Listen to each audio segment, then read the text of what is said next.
Ready?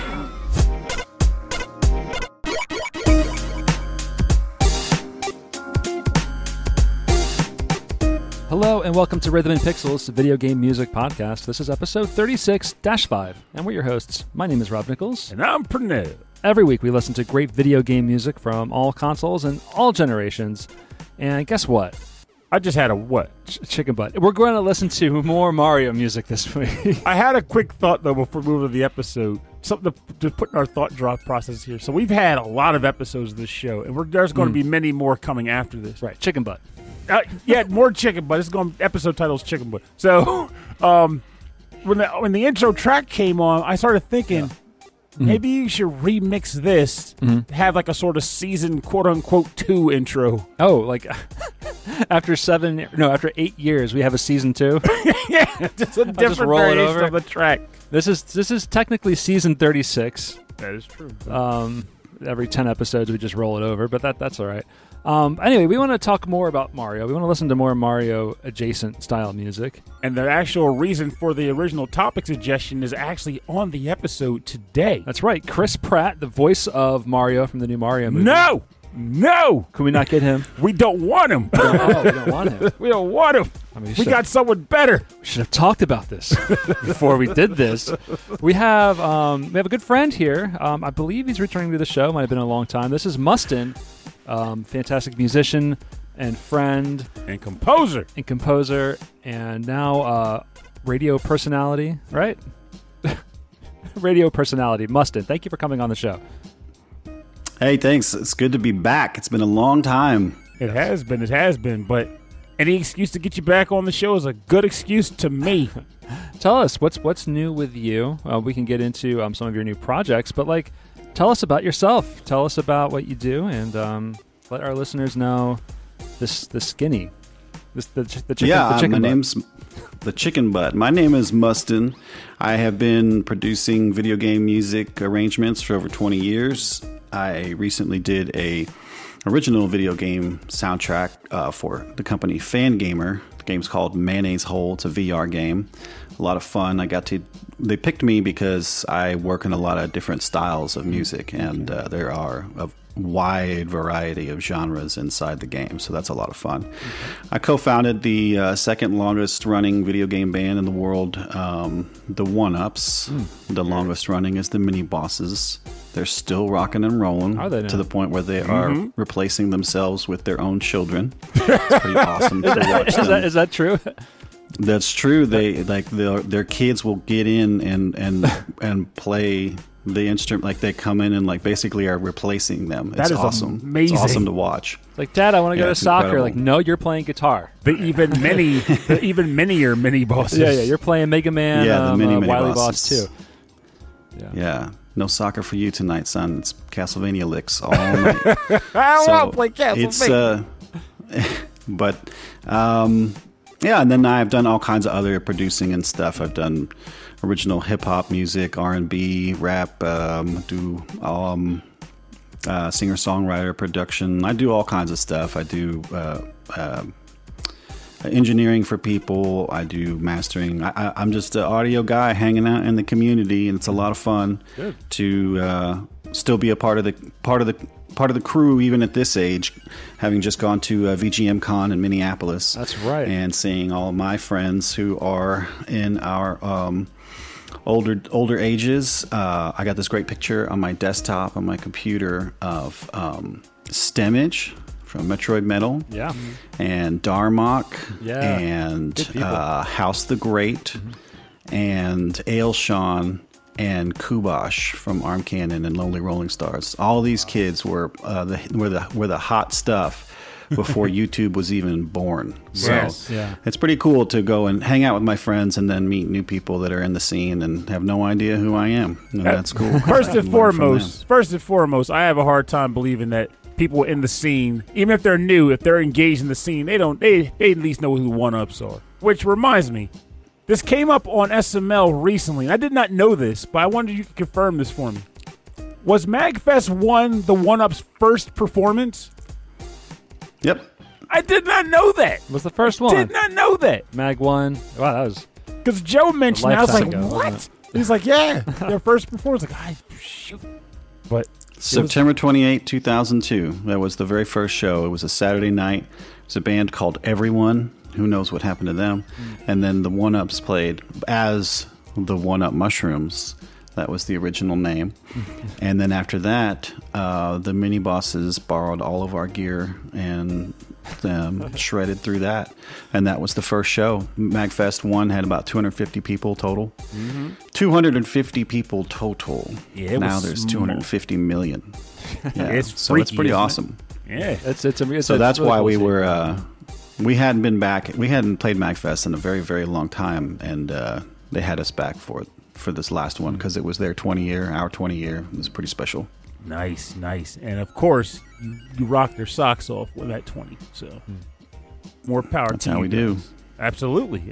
So would you say that video game music was a part of your interest in music? You know, is there part of your musical upbringing, culture? Or do you think there was other influences into getting involved with this work? No, I mean, it's just always been music. Video game music was a really important. It's just as important as film music, and I did want to compose film music until I finally got a chance around 19 and realized that I absolutely hated it. I hated the process. I just did not like it, and I still don't. But I remember hearing stuff like Joe Jackson, Isley Brothers, and the Hall & Oates. Hall & Oates is probably one of my top 3 influences, and that's pretty far removed from video game music, but that's what I remember hearing in the car on the terrestrial radio and my parents, driving around Chicago. And then whenever we moved to rural Arkansas and I found solace in video games, the music really just kind of stuck with me. And then in 6th grade, whenever we had the opportunity to play an instrument, I legitimately, with no sense of irony, at the age of 12 or whatever, was like, well, maybe if I play the saxophone, I can get girls. So I started playing the saxophone. Nice, yeah. And that first day I took the saxophone home, I learned the entire book. I just took to it right away. Wow. There's all music stuff. I would skip class, and I remember the one time I was in some kind of advanced English class, and this lady was just going on and on about the different chocolates she tried over the weekend or something. I'm like, what is this? And I was just that really pretentious butthole student. I was that just the wannabe, what's that guy's name? Bender from Breakfast Club, the total ruffian guy. I wanted to be that dude. I was like, "What? This is nothing. I hate this. I'm not learning anything. This is a waste of my time." And I stormed out of the class and I went to the band hall. And then there's the alcohol spray that's on the teacher's thing where you can get that stuff. And I just would go around to different instruments and learn how to play them and write it down. And I had a book, grab the alcohol spray, book that had start drinking. Yeah, just and I would just learn it all. I learned everything, so I can piddle out some kind of melody or whatever on every instrument except for the trombone, violin, and viola. Nice. It's great when really awesome when the school you go to can afford you that opportunity, even just to mess around with what's there in the band room. You're eating lunch. I can tell you right now, fun joke here, but it's actually true. So you mentioned your hilarious narrative about how the saxophone was I can get girls and whatnot. So I had a similar logic point there. So in 4th grade, we had a band class, and I tried to get involved in band. The problem was my parents would never buy me the actual instrument. They kept saying it was coming, sort of like that promised trip to Disneyland, but it never happened. Okay. But I was always trying to get down with the saxophone for the same reason. The saxophone is probably the sexiest instrument of all, right? It is. It's like you got the leaning back. I mean, next to the arm action of the trombone, it is probably the sexiest instrument, right? But it amazed me. I would go to band practice every week, and I didn't have the instrument yet under the guise that it was coming soon. So I would watch the other saxophone players play the saxophone instrument. I'm like, okay, I think I could do that. I'm sure I could do that when I get my instrument, but never ended up pulling it off. Maybe that should be an adult thing I should just do on a whim. I'm going to buy a saxophone just to see if I can still pull it off and learn it. When I was in the 4th grade, we had this band thing. You can try different instruments out, and I got really into the flute, and I learned to play the flute. And I did that for a few years before I just didn't want to do it anymore. I was like, why is there a boy playing the flute? And I'm like, why are instruments gendered? I just want to play what I like. Get out of my face. No, but then in high school, I got into electronic stuff. So. Yeah, I find it takes more air to play the dadgum flute than it does the tuba. Because even though it's huge and it goes through all those things, it's going into one place. Yeah, but with the flute, your air is just going out into the ether, and you're just hoping to hit the. You're going across. You're going across the hole, hoping to make that sound. So that would make me real lightheaded. But I enjoyed playing it. I do have a lot of people still talk to me about my 2003 arrangement of Mario 3 called La Samba de Agua, because I went around town in Fayetteville, Arkansas, and gathered up all of these instruments and then brought them home and then played them all. And then I took them all back and I recorded. I mean, this is like, I wish I could go back. And even if it was just like a potato for a camera, I wish I had it recorded.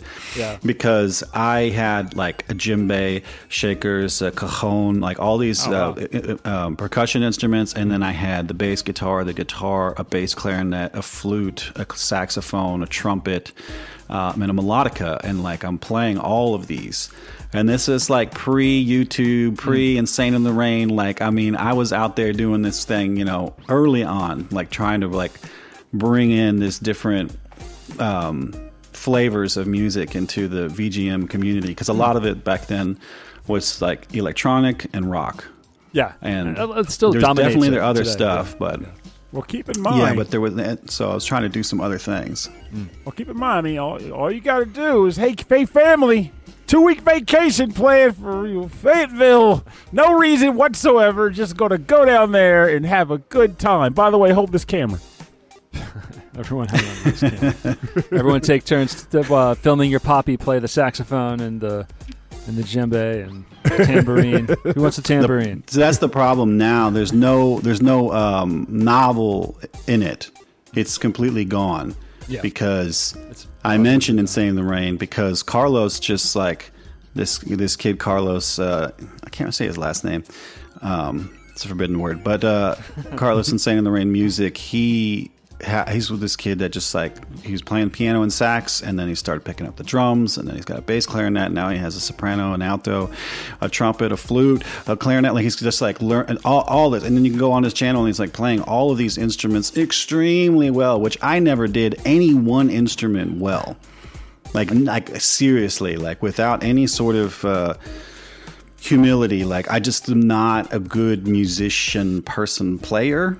I can get up there and dork around on the bass and keyboard enough to support my fellow bandmates on stage, but you'll notice I'm never taking an instrumental solo. I just got to keep doing what I'm doing because I'm barely hanging on. So there would be no reason for me to do anything like that anymore except for just my own enjoyment. And honestly, my priorities have shifted. That wouldn't be something I would find so enjoying anymore. I'm trying to I got to get this daggum flute part up again. Well, this is interesting because this brings us to your solo album, your Mario mixtape, right? So this is all you, right? So the Mario mixtape, Mustin solo. It's all Mustin solo, except on my Delfino Plaza track. My usual trumpet person couldn't get down for some reason, and they're better now, and I wish that I'd been able to get them, but I'm so glad that I couldn't, because this kid T. Sori came through on the trumpet and just gave me the little 7 measures of music that I needed and crushed it, and it's really great muted trumpet part on this electro swing track of... Delfino from Super Mario Sunshine. And then I had trusty Anthony Lofton from the old One Ups days come in and do a couple tracks for me on this. But otherwise, everything, it's all done with me. My first solo album took me 17 years to do, and this album is my second solo album. It took 88 days. Nice. Hey, wow. Well, progress, right? So... Yeah. Well, let's get into some original music and talk about talk about some of these tracks. We've got some interesting picks. Some of this more Mario madness. I'm calling this the Mario Madness with Mustin episode. Just because I like the alliteration. You like alliteration, right? Yes. Pernell finds it powerful. I love alliteration. Yeah. It's one of the most fun things to do, but I was caught off guard, so I couldn't think of one to run with as a response to the I joke. put you on the spot. Like, yes, Pernell perplexingly proposes powerful prosperity. Pixelated pieces. Anyway, let's choose a track. I love alliteration. All right. Well, the best one I think we did, I put onto it was for the one-ups on the Intergalactic Redux album. And in the back, it had this huge thing with C's. It's like the concoctions consciously concocted for capable conclia. Like, it was just this whole thing just going. It was awesome. I love alliteration. It's fun when you get it just right. Well, it's so good. You picked a few original tracks for us we can listen to. Which one would you like to start with? Well, we're talking about Mario music and how important it is. So I think it's a transition game, but it had a lot of meaning to me. It still does. I love the music in this game. It's Super Mario Land 3, Warrior Land. Wow. And this music is... which one is that? Did I put the water music? Yeah, it's called the Underwater Course. The Underwater Course. This is music by Ryoji Yoshitomi, who went on to do a lot of the other Wario music, and also listed as Kasue Ishikawa.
It's so bubbly. It's so bubbly.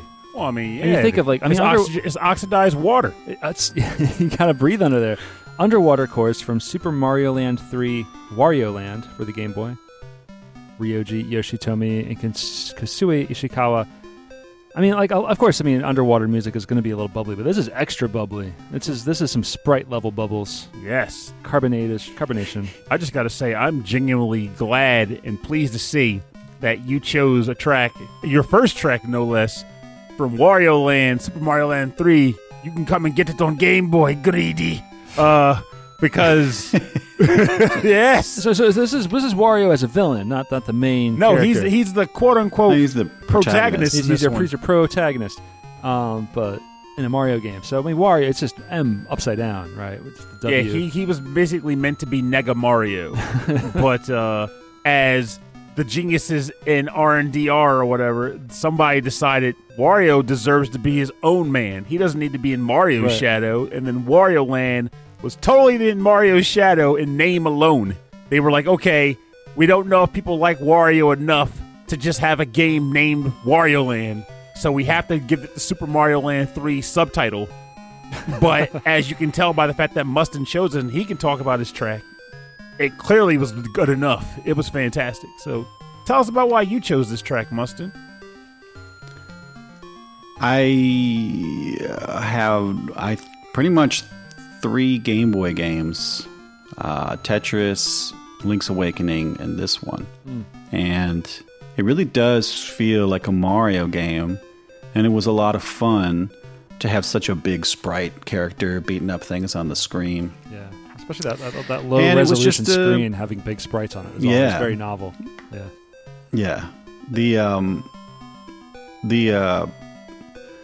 The gameplay was decent. It was a decent platformer. It was fun. Not too challenging for a 12-year-old kid. But the music really stuck with me because I love hearing, I guess what people call like a leitmotif. Mm-hmm. You'll hear like a main melody, and then you'll hear it get jacked around with a whole bunch of different ways and stuff. And that's kind of like the whole Mustin MO. How can you take this melody and make it sound in a million different genres? And that's what I love to do. And I learned from the best. Hearing this game does it extremely well. Mario World does it extremely well. There's even Koji Kondo will do it well. I mean, even Nobuo Uematsu will do it well sometimes with the Final Fantasy stuff, like with Terra's theme or the theme of love in Final Fantasy IV. I find it very. This is just so cool. It's very film-like to have a leitmotif throughout your game. It makes it feel like a more cohesive experience rather than especially in an adventure. Game. Yeah. So you're in a new location. It's a different song, but you're hearing like a similar melody. That's like, oh, I remember this. It's like a new version of the original song. You hear that a lot in film. That really kind of put like the Lord of the Rings. Everyone's got a different theme, and that motif is played around. So it's nice to hear that, especially in classic video games, when a lot of music was just like 5 different tracks. They all sound a little different. This is the castle level. This is the fire level. This is your water level.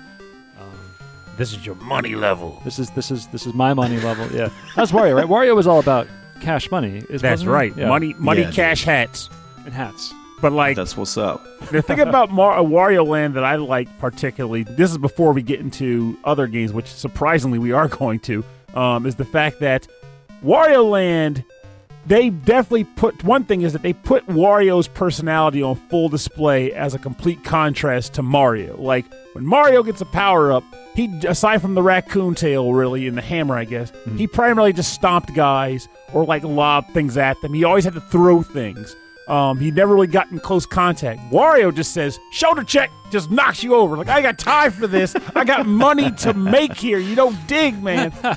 And all of his best power-ups all involve him shoulder checking things. Just smashing through walls, knocking guys off the screen. The dragon hat is like his worst power-up. Yeah, you keep the momentum, right? Yeah, just keep flying. And then the other thing I liked about the game, and I still say this about Mario games to this very day, Mario is all about money, and you almost never care about it because the only purpose money really has in Mario games, the coins. Yeah, the coins. Yeah, the coins. Get 100 coins, get a 1-up, but there's also 1-up mushrooms and 3-up moons. And as a result, they kind of outclass the money. Well, Mario 2, you gamble with that money. No, you really don't. Yeah. At the end of the stage, you take those coins you earned. Yeah, but remember, Doki Doki. That was the weird shifting thing. Doki Doki. You Doki Doki. Chicken butt. But, chicken butt. But like in Wario Land, though, the money is what it's all about. You're trying to collect money. You're trying to collect treasure that is worth money. And even if the only application of it is it alters the ending of the game, showing how much money Wario has made throughout the game, it still incentivizes you to go, I want to collect as much money as I can because I want Mario to get made. I want this guy to show up as a success at the end of the game. Because he can end up impoverished at the end of the game. He can like be in a room with like a single jar, like, so. But you like Wario. You want him to come out on top. So none of that. You know, I don't think I got into. I never knew Wario was a thing until I saw him in later games. Just because I never I played these original ones. Mm-hmm. So when I saw him when I was younger, I was like, what the heck is going on? But like Wario's power-ups, like they were like emotional states for him, right? He'd get angry or like he'd change into different things based on on how he was feeling, right? No, you're thinking about Princess Peach. Super Princess Peach. Princess Peach. Oh, that's what I was thinking. Like they're similar, but like Princess Peach was about the emotions. But like again, similar things were like it was just her, but she would just start to have different power. Also, wait, I just realized one more thing about Wario that I didn't think about until recent days, actually. So one of Wario's main characteristics is that he's got horrible breath, right? Mario or Wario? Wario. We don't know about Mario. Mario, well, I mean, he lives in the sewer. No, he does work in the sewer, but he comes out and he takes a bath. But the reason why Wario's breath is so bad is because he loves garlic. He eats it by the bulb. And as a kid, everybody's like, ew, Wario eats garlic. It's disgusting. And now I look as an adult and people are cooking food all the time. It's like, you could never have too much garlic. You could never have too much garlic, which implies Wario was a trendsetter. Wario knew before the kids knew that they were going to become obsessed with eating garlic. Well, there's a lot of garlic in Italian food, right? So if Wario is the anti-Italian plumber, then what does that make him? Like a... No, he's still an Italian. He's like still a Spanish window cleaner? Just because he's the anti-Mario doesn't mean he doesn't know good food when he eats it. All right? Don't make this guy worse than he is. I mean, he eats garlic by the bulb. I do. I think that Wario is actually some sort of misaligned, misfire universe crossover from Duckburg, because he and Scrooge share so many of those qualities, right? Yeah. Of the money and all that, like what's his name? Glenhart Glumgold. That dude's name. Glenhart Glumgold. But then also he's putting on the garlic bit to keep Magica De Spell away. And so he's like, I think Wario is ramping up to something where he takes over Duckburg and that whole universe. Let's keep our eye on that. All right, I'd like to see it happen. Come on, Disney, get that Nintendo crossover game happening. Yeah, Disney Wario versus Scrooge McDuck on the hunt for treasure. If we have Disney purchase Nintendo, then the Disney Plus channel might actually start airing Captain N. Captain N goes to Duckburg. I'd be down with that. All right, Pernell, it's an odd episode, so we're going to your track. I am really glad for that, too, because that makes my first track a perfect follow-up to Mustin's track. Yes. This actually comes from the game Wario Land 4. And the track title is called Crescent Moon Village, composed by, you guessed it, Ryoji Yoshitomi. And this is a Game Boy Advanced track, right? That is right to right.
Welcome back. You are listening to Crescent Moon Village from the game Wario Land 4, released on the Game Boy Advance and composed by Ryuji Yoshitomi.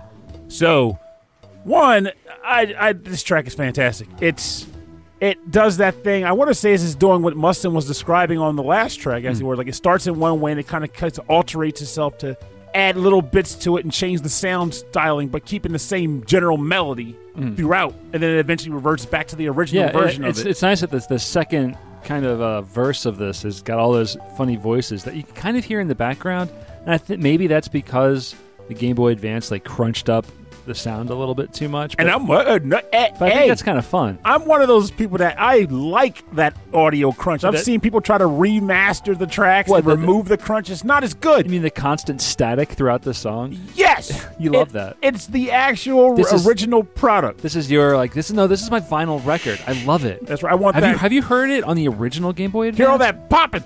But but they do it in a number of the tracks in the game. They actually have all vocal samples in some of them, like a vocalist singing, and it's just an interesting concept there. And aside from that, the other reason why I picked this track is because, quite frankly, I wanted to give some emphasis further to Wario, because as Mustin mentioned on his choice, Wario Land Super Mario Land 3 was Wario in a Mario game with his style, right? His style of gameplay. But then somebody decided Wario can be something different. We can go in a whole nother direction with this guy. So what they decided to do was they turned Wario games into sort of puzzle platformers because Wario can't die. This is actually the first Wario Land beyond Super Mario Land 3 that I ever played. I skipped 2 and 3 because at first I didn't get what would make those games fun if you can't die. That was me being immature. Right. Oh, there's no danger of losing. So why bother, right? But then I played this game because, as it tends to be when a system comes out new, I was desperate for new content. Wario Land 4 was one of the new games. I gave it a try, and I fell in love with it. Because Wario can't die, but enemies have to do something, right? If you don't die, why are enemies in the game? And the reason is they change him. If an enemy blows fire and Wario gets hit with the fire, he gets set on fire. So what happens when he sets on fire? He can run into wood and burn it. So now all of a sudden you might want to get inflamed so you can burn through wood. You might have an enemy that hits you with a hammer, which then squashes you. Now you can squeeze into narrow gaps because now you're squashed. There's all kinds of cool puzzles like that. And the final kit and caboodle to the process that makes this game special, so much so that we now have Pizza Tower, is the fact that you maintain the game's momentum through the puzzle stages. And at the end, there's a special treasure you need to acquire. But once you find the treasure, the universe you're in starts to collapse. And now you have a set amount of time to get out by going back to the start of the level to escape the stage. And the music becomes really frantic and stressful, and you have to just run through some of the stage layout might change, so you have to take a different route. No idea the new game, Pizza Tower, really just took it right from this one. Yeah, it was completely meant to be like, hey, I like Wario Land, but I want to do a little bit more with it. That's really what Pizza Tower is. So we just heard from the first Wario Land game, which was Mario Land 3. So, and this is Wario Land 4. Yes. That means there was 2 others somewhere in between. Yeah, they were on the Game Boy Color. Okay. And I never played those, though I did buy Wario Land 3 on the 3DS eShop. Wasn't there one on the Virtual Boy? Yeah, but I never got to play that one either because I never owned the Virtual Boy. Yeah. So not many people did. Or if they did, they kind of forgot about it or only had the one game and they were like, well, this is painful. So Mustin, you said you owned Super Mario Land, or you still own Super Mario Land 3 on your Game Boy Color. Have you actually had a chance to play any other later Wario Land titles? I don't quite remember. I know that I've dipped into WarioWare stuff, and I've just kind of had a general overhead, high-level view of Wario. I'm kind of keeping tabs on him, making sure he doesn't get out of line. Just watching overhead. So, I am not into the game world anymore, really. One of the last games I got was Hades because of all the hype. And I put about 3 hours into that, and I wanted to somehow remove it from the game system into a physical form so that I could throw it off the balcony. Just isn't for me. And anybody, my kids hate this about me, but after the big divorce, I talked about, okay, kids, I am an animal lover, but I am anti-pet. So when you come and live with me, just know that there's no pets here. And they're like, you're a monster, Dad. And I was like, I know. But I also have And I do have a preference for, I guess, for cats, which TikTok has just picked up. TikTok is amazing. It's everybody's so scared of it, and they should be. But I never, when I got on it for the first time, I started like scrolling through it and just seeing how it worked. I never liked anything. I never like looked at anybody's bio or anything like that. It was just a matter of how long I was watching something. And I think about 3 or 4 days later, it had me locked in. It was stand-up comedy, weird music thing, stand-up comedy, cat, stand-up comedy, girl with a butt, stand-up comedy, cat. Like, it just knew everything. Like, it learned the stuff that I was interested in. So it learned that I'm interested in cats, because I never see dog videos on there. But that doesn't mean I'm not a dog person. Well, I guess it does mean I'm not a dog person. It just means that I'm not a dog lover. But I love walking into someone's house and taking their problematic dog, and it becomes my dog within like 45 minutes of me being there. I just like, I love that. And then, because I like animals a lot. But the only good thing about Hades to me was the part where you can pet the Cerberus. That was it. I mean, it's three heads. I'm not pets. this guy. Yeah. Well, I mean, I know. So I'm just, that style of game. I'm not like this really whole video specific. games. It's really specific. That kind of. Yeah, and I didn't know that. Yeah. I just heard all the praise and all the people that I like, my peers, my friends, talking about how great it was, and it's just not the thing for me. And that's kind of always been the trouble with me, is that it's hard for me to get a hit on what I do like. I did finally get a hold of Celeste, and I loved that. I got a hold of well, actually, Octopath Traveler got a hold of me. Since Chrono Trigger, that's the first game I put in more than 100 hours. I put 135 hours in that bad boy. I'm playing it right now. So I don't really know what's going on. Yeah, I don't know what's going on with Wario and all that stuff. But what I do like about this track, other than the cowbell, is that it features the very famous Roland keyboard patch called Jazz Scat, where you can play it and it goes so you recognize the little sound samples there, huh? I do, because it's a really popular, like, famous kind of jokey thing. And I was looking for a version, because all my keyboards are all Yamaha. I've got 4 Yamahas and 1 Korg. I don't have any Roland ones, but that's something that's specific to Roland and fantastic. But there's this great band. I didn't realize it until later, but I think I asked about it on Reddit. I was like, does somebody have this patch where I can play it on my computer? And the keyboard player from Red, Gold, Green, I think that's what the name of it is. This really cool band. He ended up giving it to me. So now I have that patch, and I can do a proper arrangement of this for you, man. I can do the down. There you go. Only if you could downsample everything else and make it sound as staticky as possible for Pernell. I will. I'll make it sound like it's coming out of a tin can. I think we got our dream collab here. I was talking about the season 2 episode theme. You could be just like, all right, I'm going to compose an episode. I want to take the Rhythm and Pixels theme and run this over it and come up with a sound version that hits all those notes. As far as the earlier thing you mentioned regarding like finding that game hit per se, I feel like that's a thing that comes up a lot in like game dialogue or game conversation, in that people tend to give recommendations based off of what they like, not so much what they think the other person would like. As in, if I don't know what games tickle your fancy, what games make you feel comfortable, I can't in good faith be like, yo, you need to try Hades. It's really hard, like with my wife. Like, she loves games, but it's hard to find the right one that she'll get into. And honestly, I'm the same way. I'm just a little bit more adventurous in trying some things.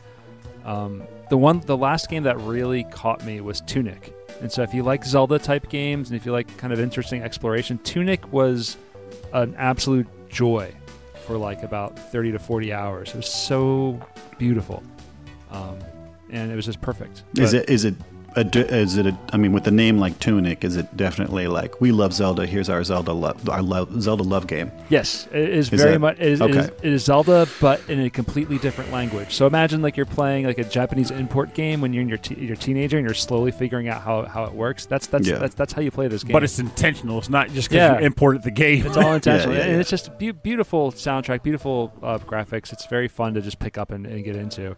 And there's many different ways to play through it. So I highly recommend it if you're looking for something different, and that's not going to break your bank. my Zelda takes are so spicy. I cannot even get into that. I feel like we I have played just tell one Zelda game based off of that. I'm going to do this. I got to do this because I also consider myself spicy Zelda taker. Give me one spicy Zelda take. I feel like I remember you saying one on Twitter. Breath of the Wild soundtrack is garbage. Yes!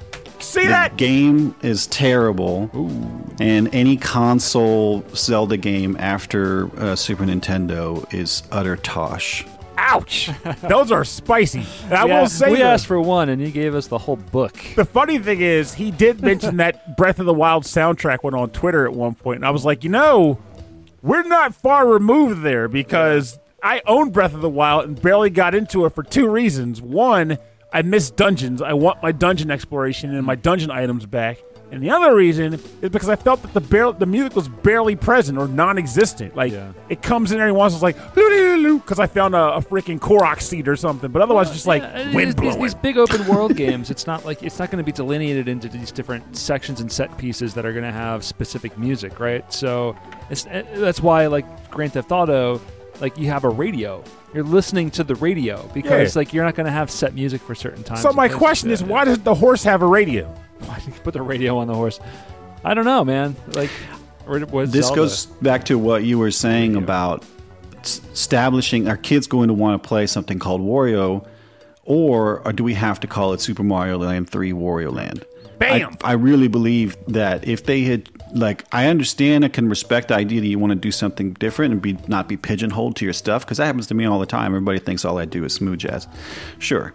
So, but if this whole Zelda thing, and I know it's all the Zelda characters, and I love the idea of taking something and doing it different, because it's not ruining it. Yeah. It's still like my old my old Teenage Mutant Ninja Turtles VHS is right there. I don't have to watch the one with Megan Fox. Like, I don't have to throw a fit about it. I'm just saying that I don't like it, which is not necessarily true about that. But I still have the stuff that I love. Like, the old stuff is still there. So I mean, people are getting a fit about it, and I kind of get it. Like this Mario thing, I wasn't excited about it at first, but I watched the movie and I enjoyed it. Mm-hmm. But I do kind of wish that they had taken this whole Age of Calamity thing and just made that its own side thing after they got off of here's Zelda Breath of the Wild, and now the new one is coming out. It's called Zelda Tears of the Kingdom. Mm-hmm. They could have just called it the Age of Calamity Tears of the Kingdom. Get Zelda out of there. I know she's in there, but she's not the Zelda that I know that's running around with her hat and her sword. But like, the funny thing about that, one of my favorite comments on a one-ups, it was a one-ups Metroid track. Somebody was like, "This sucks. Why doesn't Samus ever take off his helmet?" Like, no. I'm sorry. It said, "Why doesn't Metroid ever take off his helmet?" That's why it was so funny. Why doesn't Metroid ever take off his helmet? That cracked me up. But anyway, I mean, well, I was just going to say that I have these spicy takes. I explained a little bit more why I ended up hating it. It was because of the way that my son played it. He played it on the Wii U. It was like months and months and months, and then he more recently got it in the past year on the Switch, and then months and months and months of, like, my workstation is in the living area, and he's out here playing it, and he only played it a certain way, which is how I like. Do you all know the something about, what is it called, Termina something on YouTube? Makes these great videos about they're animated about video games, and they have really loud screaming, and they're really fast and funny. I don't know. It's called Something About Breath of the Wild. Something About Breath of the Wild. That's exactly how my son played this game. All he did was walk around and go to these places, and they were like temples or something. Go inside. They all had the same nothing music. They all had like little puzzles he had to solve. And he did like 679 of those. And that went on for months and months and months, until one day I came out of the bathroom and there was this like music playing, and it was pretty. And I was like, "What are you playing?" And he's like, "I'm still playing Breath of the Wild." And I'm like, "No, this isn't Breath of the Wild. This has music. What is this?" And he's like, "Dude, Dad, I'm in a village." And I'm like, "There's villages in this game? What?" Where are It was the first time I had actually seen him playing the game, because the kid was just grinding the whole time. I didn't realize that. I just thought that's what the game was. So there's just so much of what I don't see of what happens, and then we make these judgments. So I do have these spicy takes, but I'm not going to be completely dismissive of it, even though I was for fun just a second ago. It's just, you can never know everything. So you just have to go off of what you know. And that's what I knew, is that I hated that music. But that one village, what is it called? Like Hitano, I think, had great music. And he was doing like some kind of He finally got a sword. I was amazed. I was like, look at you get rid of the stick. But then it breaks. He finally grows up. But like the thing about that, he was going through all the dungeons with a stick. I wasn't always paying attention. What's the thing? The dungeons, quote unquote, are just like little like ruins that have a puzzle in them, and you get like a little collectible when you beat that dungeon. And there's no real monsters. It's not like the classic Zelda style. It's more I know. like I've watched playthroughs. But the things worth noting here is the fact that one, a lot of times people will hear like quote unquote spicy takes. And they'll like take it as if it's like an attack on themselves, like their personalities or something. When the reality boils down to, everyone likes different stuff. And you can say that Zelda Breath of the Wild is the worst game you've ever played for your own reasons, and they're valid reasons because they're your reasons. And while it is fun to be like, okay, I need an explanation of those reasons because I can't understand, but that's dialogue and discussion with people just to learn about what we each like and dislike. It's a social back and forth, but unless you're online, and then it's in which case everything's awful. You're attacking my character. But then the second thing is, I agree with you, and I've said this to our friend Matt years ago when he was like, "You don't like Breath of the Wild?" I'm like, it's not that I don't think I dislike it so much as that I just wish it were a different game. Like I wish it weren't The Legend of Zelda Breath of the Wild. I wish it was just Breath of the Wild, and it was a new Nintendo property, because I feel like I came into it with Zelda conventions in mind. I expect XYZ from a Zelda game because for years, even though they've experimented here and there, they kept the same general trope of what you expect in the games. And Breath of the Wild said, none of that! Get it out of here! We're playing Skyrim now! And you're just like, but I didn't come for Skyrim, I came for Zelda. And it just kind of shuttered my expectations in the way that I never got around them, which is why I'm looking to go back and try again. Absolutely. If you wanted to play a Zelda game, go back and plug in your old games. I think that's what they're saying. No, and I agree with that. I already know that. I'm just saying that for me was, if I come for new Zelda and I don't quote-unquote get new Zelda, I do go back to the old games. But then someday someone's going to say, but what about Breath of the Wild? And then your answer is, it just doesn't feel like Zelda to me. I have to say, the first time I put in, we're not even talking about Mario anymore. The first time I put in Sonic the Hedgehog on the Dreamcast, I said, this is not Sonic. And I stopped paying attention. And that was a long time ago. Sonic's in a town talking to people late now for he's work. like in this big open world Breath of the Wild style game, and I'm like, I don't know. Like, this doesn't sound like Jaleel White. I don't know who this kid is. Sonic never sounded like Jaleel White outside the cartoons. I know. I'm just kidding.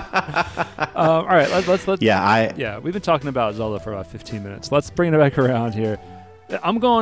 I've been exploring these games just because I find them extremely interesting. They were never released in the States. They're on the N64 disk drive system, and there's a whole series of Mario creation games in the style of Mario Paint. And this one is the Mario Artist Talent Studio, which I believe it's kind of like you kind of play with different puppet versions of the characters and make your own movies out of them. This is the title theme. The artists are unknown, but some of this music is really fantastic.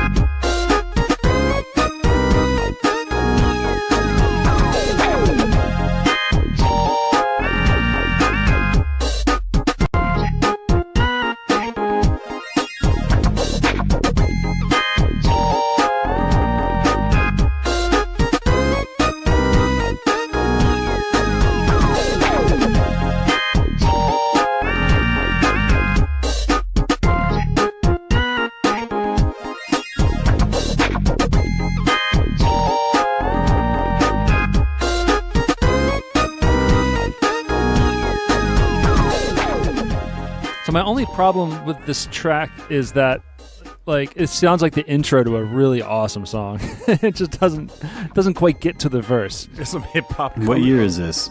Oh man. Oh jeez. Was this then 64? That's fine. Find out. Yeah. Wow. I think this predates the Spice Girls, and this is "Say You'll Be There" by the Spice Girls. Ah. Oh, Oh man, if you got some you hear that time, right there? Say it.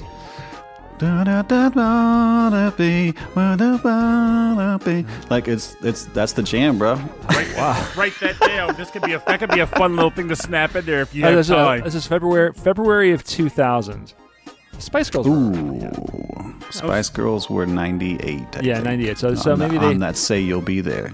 Yeah, so there you go. So this is totally got that. It's always everybody influencing everybody. Yeah, but man, what a sick group. I thought that I had heard that before, but once it got into it, because I know I've heard, what is it called, Mario Artist, right? Yeah, Mario Artist, Yeah, I thought I'd listen to that stuff, and maybe I just forgot this one, but it's a sweet jam, bro. This is the kind of stuff that I love.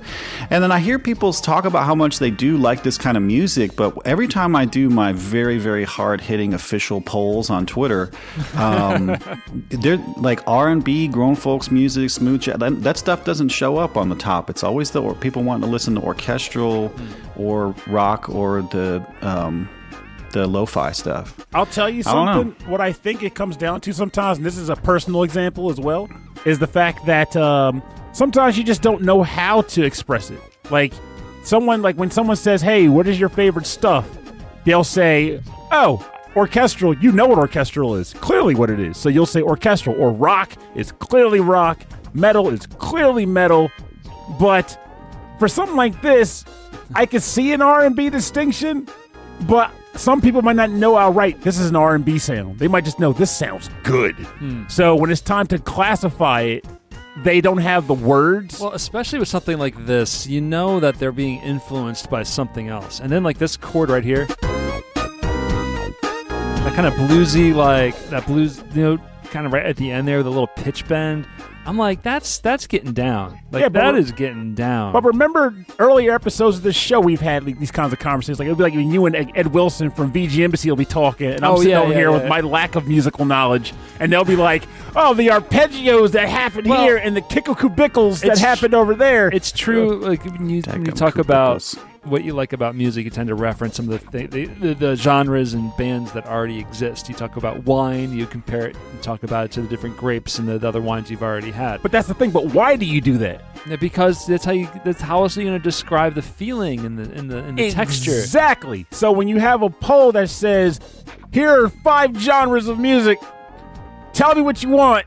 And you're hoping that someone gravitates to something like this, and you're like, "What do I describe this? Can I get a kickle cubicle or arpeggio crunch track? I want to put that on the poll." You don't even know what to call it, right? You don't know what to call it. So you're just like, "I like this." So it's sometimes you just gotta do the Field of Dreams. You know, if you produce it, they will come. Have either of you played with like, cause and I think like the late '90s, early 2000s, there were a bunch of games, especially like on the PlayStation, where you can like kind of make your own music or make your own cartoons. Like there was like a MTV. Oh, CNC Music Factory on the Sega CD. Yeah. Sega CD had the music video creator. the PlayStation had the music mixer or whatever. Have you played with any of those? There's a lot of people that was what got them started in music. Closest, I love this. Yeah, I'd say the closest I ever came was either Degasso Band Brothers on the DS, and there was also a Korg editor for the DS, and I putzed around with those. Obviously, I didn't make any grand hits, but I had fun. How about you, Mustin? I just heard somebody recently talk about how they got their start on that PlayStation music making one. But I think I may have come across it for a few minutes, but it's not for me. I do music in a pretty specific way of entering in all my notes with my fingers on a keyboard, and that's how I got to do it. But I also used that Korg DS10. I used it in a track for Beefy, nerdcore rapper Beefy, an original piece of music that loosely referenced the Imperial March and had other... I don't think he ever knew, but there was one part where he's rapping about playing Street Fighter. And when he did that, I put in Sagat's theme in the background. I love doing little things like that. Yeah. And I don't think there's just people are just none the wiser for the most part. But the people who I love making things for the people that when you get it, you know, and you're like, just like you're looking up at the sky, like my man out there, like somebody out there. Where it's like, oh, I love that song. Gets I don't know what I like about it, and you're like, oh, it's because It's because there's a Spice Girls riff in there, and that's why you like that music. Yeah. And that's a funny thing, too.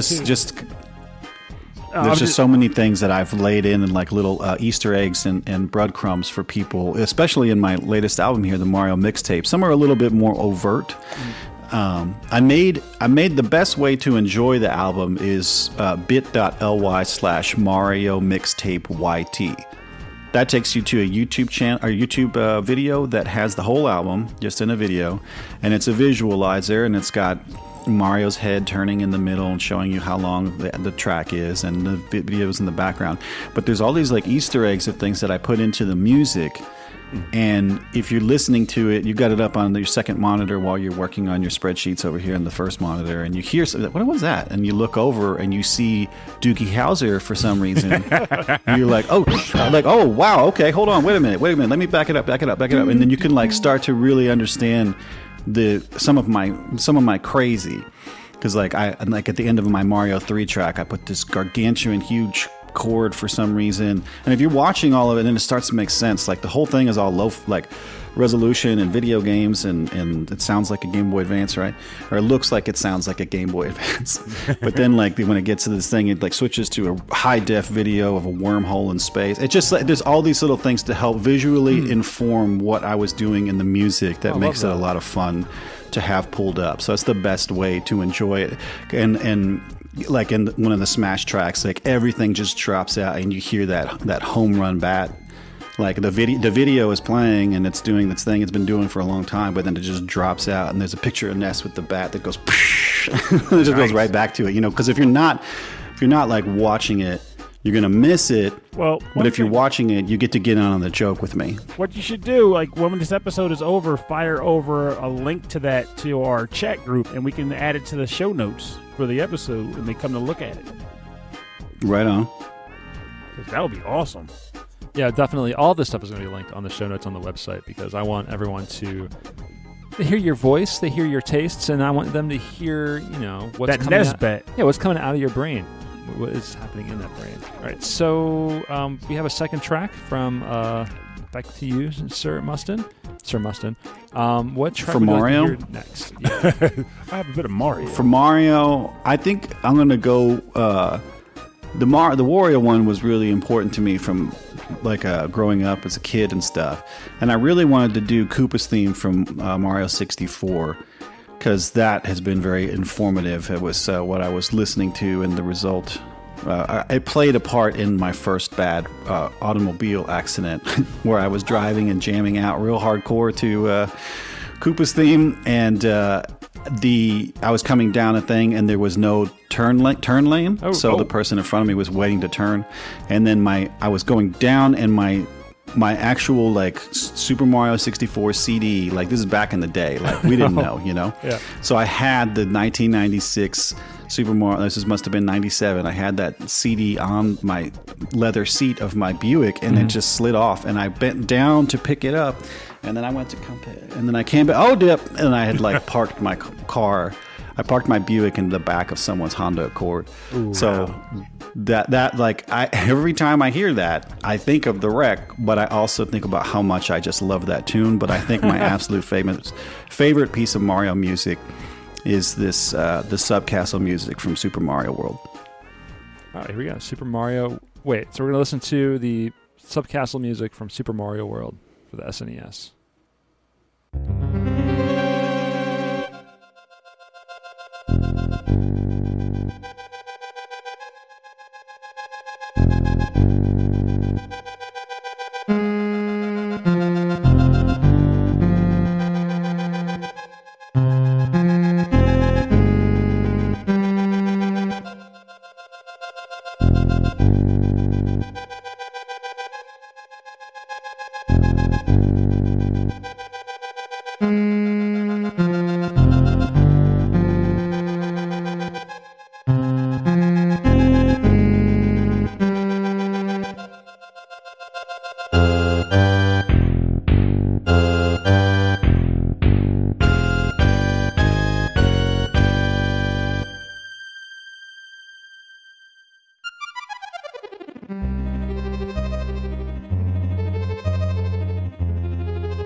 This is the Subcastle music from Super Mario World for the Super Nintendo, composed by Super Koji Kondo.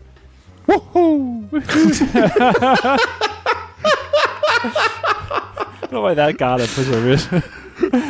Oh man, that was perfect. I just imagined Coach Kondo going like I could see it in my head. I'm getting he's like 9 feet tall. Yeah, they're programming the music, and he's like, I just want that sound that goes like, bring me my mushrooms. Sir, Mr. Kondo, we told you about them, but bring me my mushroom. Now, this is a very cinematic style of music for a Mario game. You know, it's got a whole intro. Yeah. It builds and builds and builds, and then there's kind of a slow, like kind of uneasy variation of the athletic theme. And I think it just kind of hit me. We were just talking on the break about how like Mario World is like the top Mario game.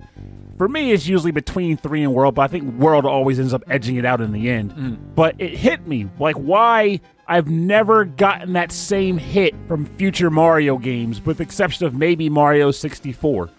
And that's because I feel like Mario 64, Mario World, and Mario 3 weren't just games. They were full-blown experiences.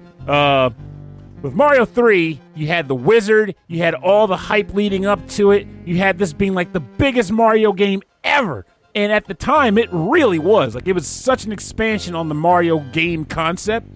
And then Mario World was the very first, for me anyway, because I didn't get down with Genesis like that. It was like the first vibe of like 16-bit Mario excitement and gameplay. And then they gave it an entire world map that was interconnected with worlds that had secret exits.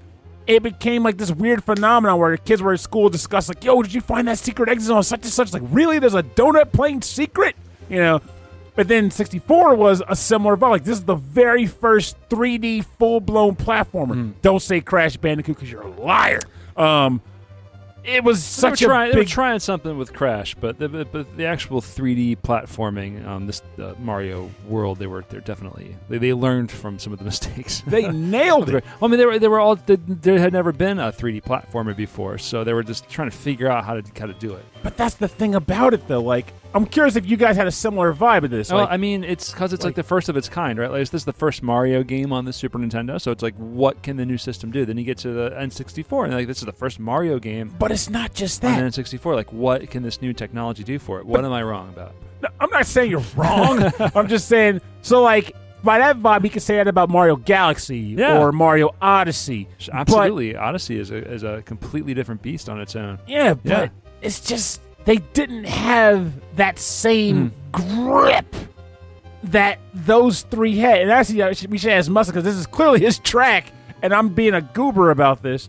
But it's just the thought I had on it. But give us your take on this whole shebang.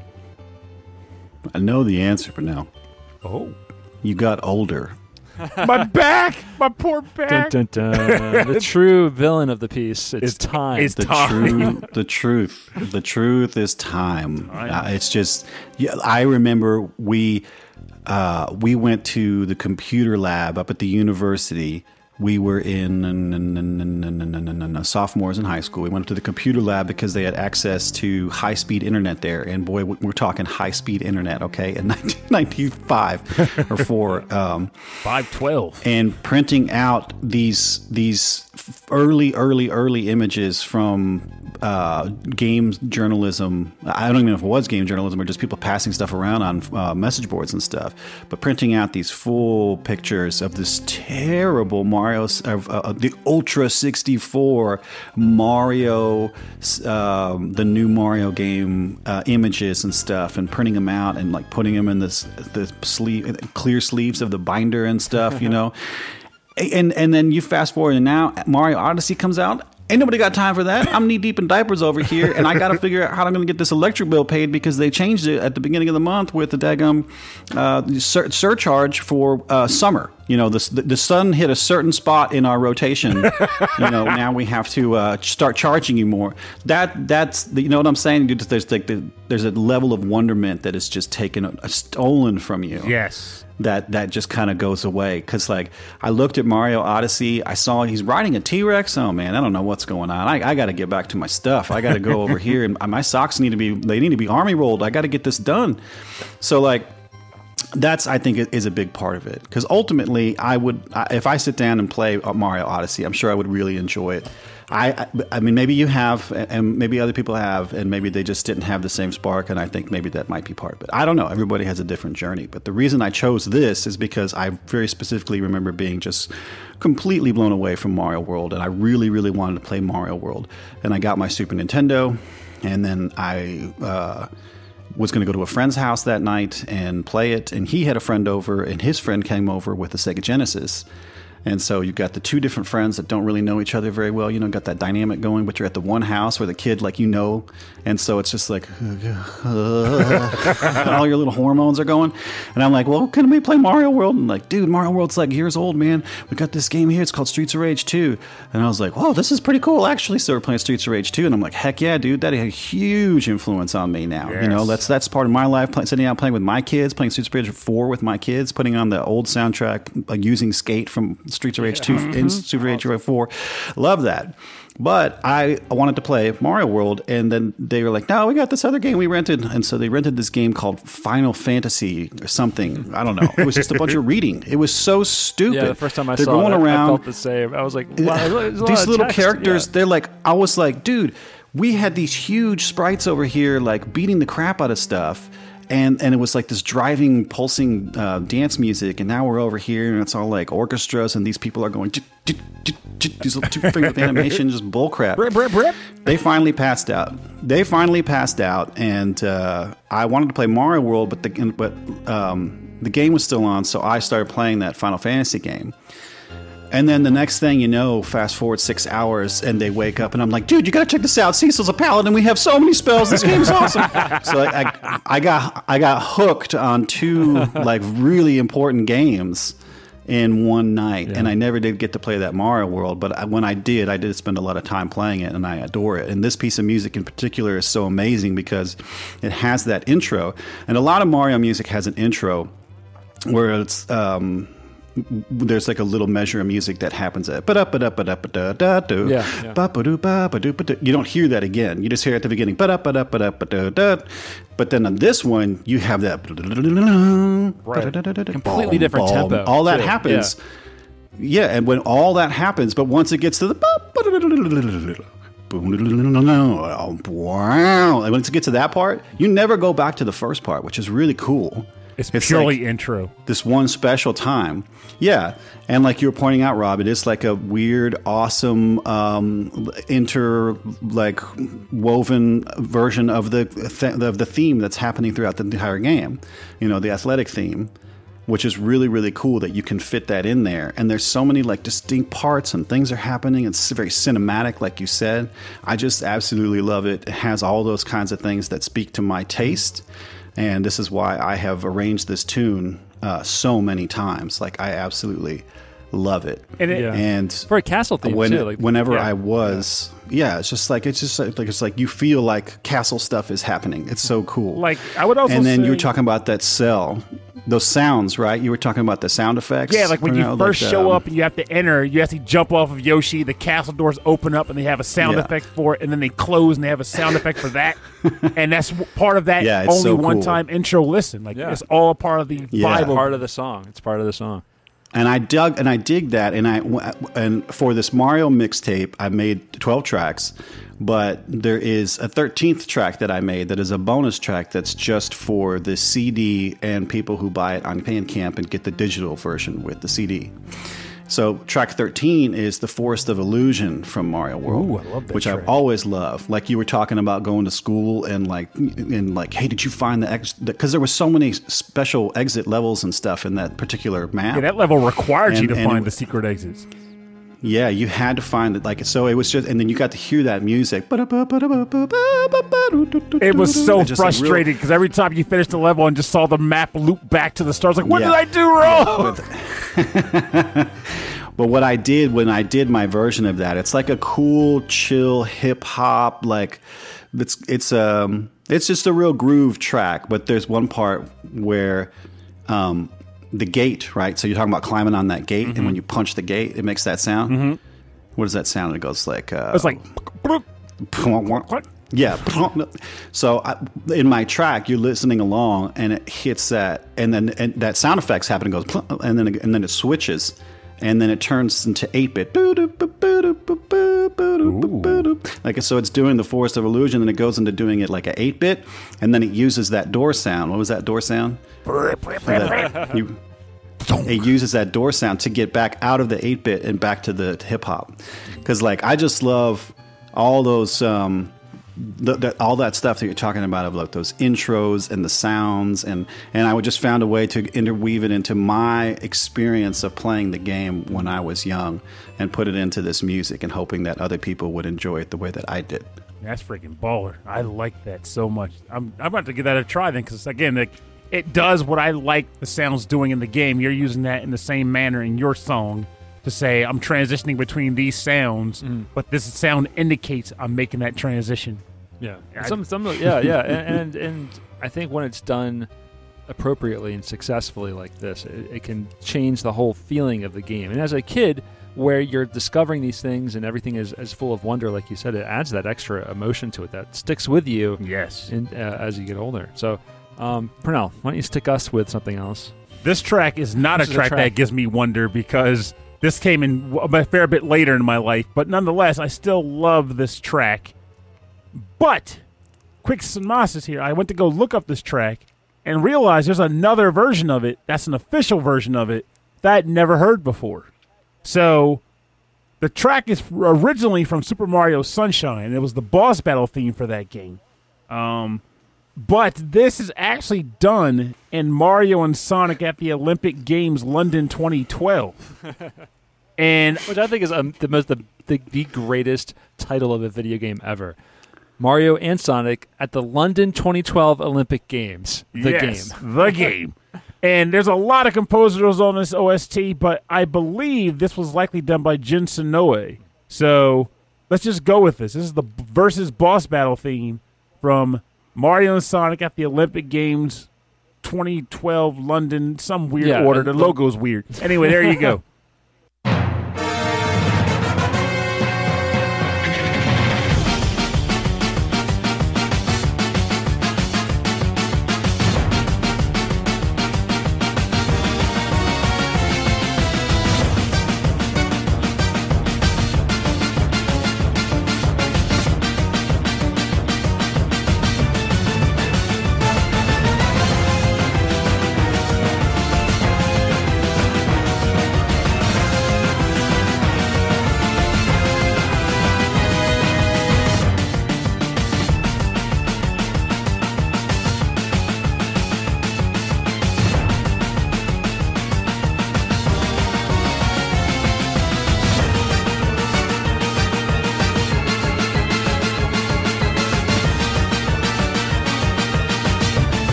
Welcome back. You're listening to the Versus Boss Battle theme from Mario and Sonic at the 2012 London Olympic Games. Yeah, I'm just going to keep mixing that up every time.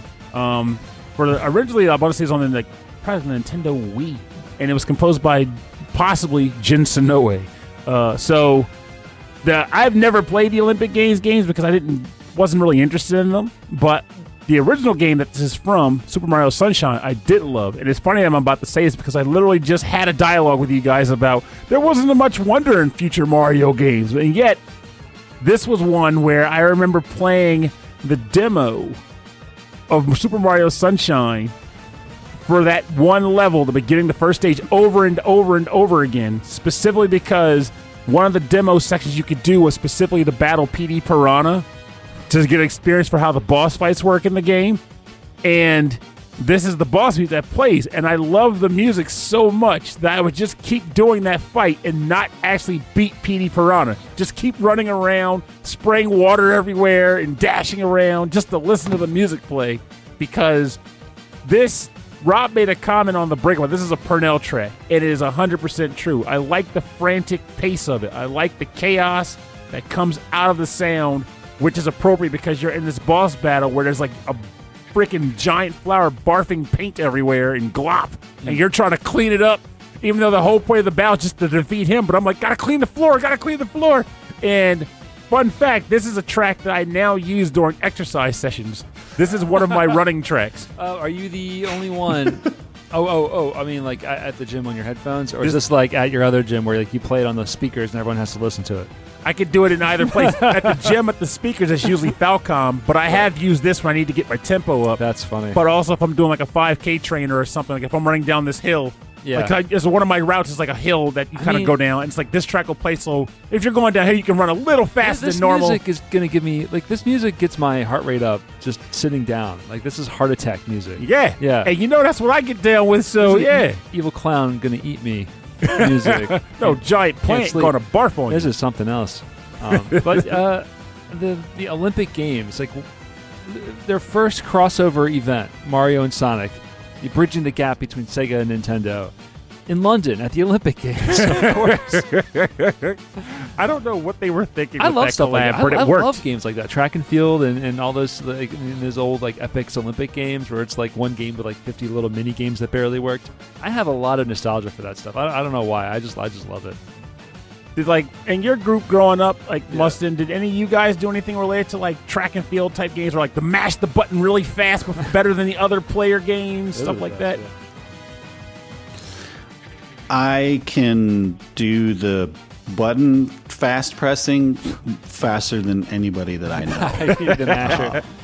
True button. Yeah, I always wonder if like those shreddy, like, the shreddy guitar players are like good at mashing buttons because like they're just playing super fast. I can see that actually. Yeah. Did you guys do the battery trick, or you're talking about pure mash the button? Pure, like just my finger can go. And the kids, like when we did the soda guzzling contest in Chrono Trigger, like they just could not believe like how fast I could chug 10 pops.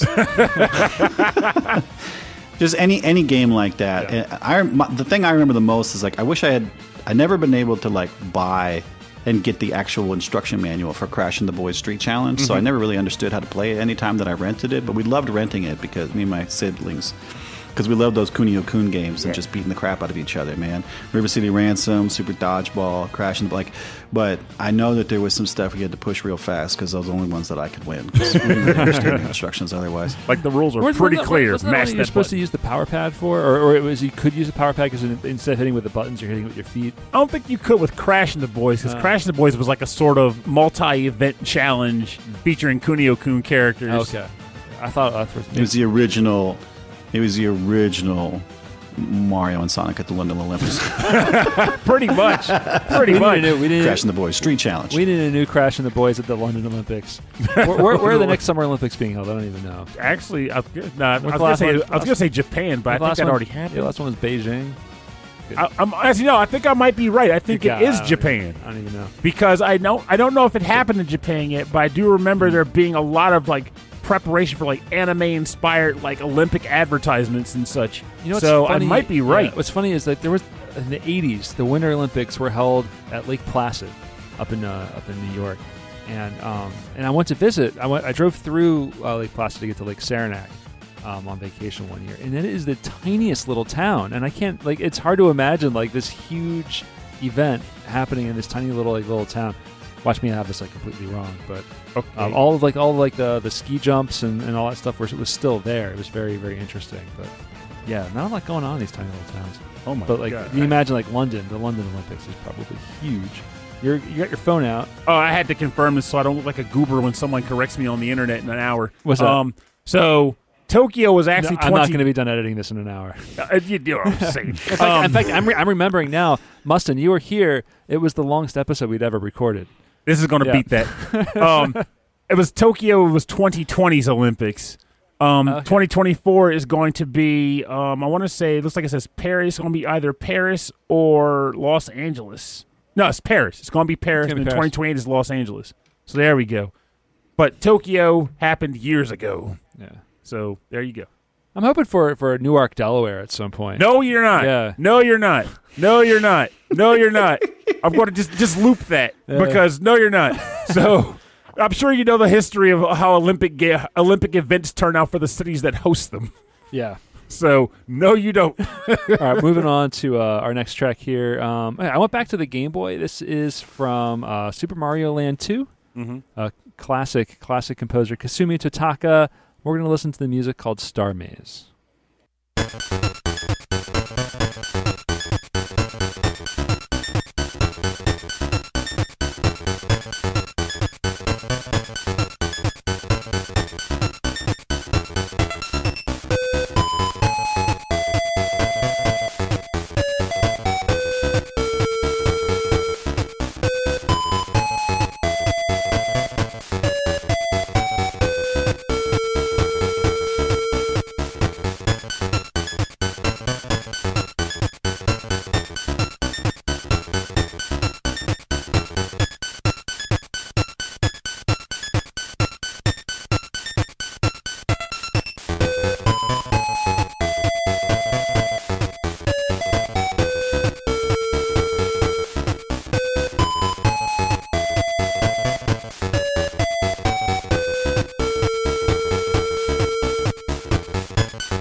We're back. This is the Star Maze from Super Mario Land 2 for the Game Boy, composed by Kasumi Totaka. And I love this because it's got like a disco mentality, like a disco dance music mentality, where actually like instruments like kind of drop out and you kind of hear other instruments, and it kind of just brings them back in again. In this little section, it reminds me of a disco song, and I can't quite pick it out of my brain right now. Do the hustle. Do the hustle. Thank you. Yeah, the classic. Just go do the hustle. It's the hustle, man. It's the Star Hustle. It's Mario. Do the hustle. Star Hustle. Star Hustle. Man, that's a lot. That's great. There you That's go. a band name, album name. You got your next That's track. a sex move. There's all kinds of It's stuff. all in there. The Star Hustle.